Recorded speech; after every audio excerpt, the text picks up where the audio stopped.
A lot of Saturday matchups, but let's begin with some weeknight college football. Once again, Louisville battling on Friday night, this time in conference in the ACC, coming off a win at UCF. Louisville hosting Florida State, the Seminoles, a 2.5-point road favorite.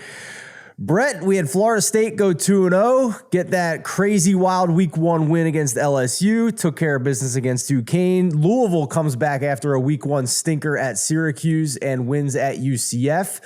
So how do we break this one down?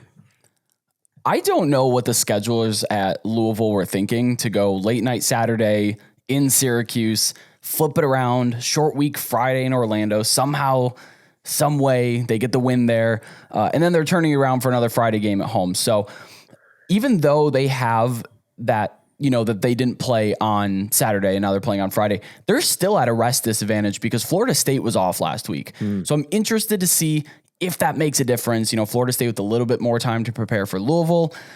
I don't really like what I've seen from Louisville's offense, especially in the red zone. They were atrocious last week. They were 20%. They posted a 20% success rate in the red zone. And that ended in kind of an ugly 20-14 slap fight that really UCF should have won. But they kind of shot themselves in the foot with some penalties, and John Reese Plumlee was pretty ineffective. One stat that I really like to throw out here about Florida State's quarterback, Jordan Travis, is that last year he was 7 yards per attempt better against zone defense than against man defense. Well, Louisville ran a lot of man defense last week and was very good at it. They held UCF to a very low yards per attempt, 6.8, and also a very low success rate around 50%. So I'm interested to see if the Cards lean into that man defense against Jordan Travis and Florida State. And I'm also interested to see how far Jordan Travis has come since last year. He looked good against LSU. I thought he kind of had that it factor that he hadn't had before where, you need to get a first down. It's 3rd and 7, and he was just able to do it. So I'm interested to see him perform. I said it last week. I don't love these Friday night matchups because they're just weird. And last week held true to that.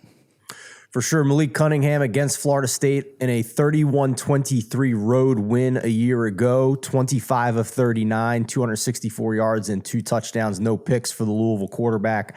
Also added 14 carries, 56 yards and 2 touchdowns on the ground. So it was the Malik Cunningham show last week. But to your point, this offense has not looked in sync. Major rest disadvantage here. So I certainly wouldn't fault anybody that wants to take Florida State under a field goal in this one.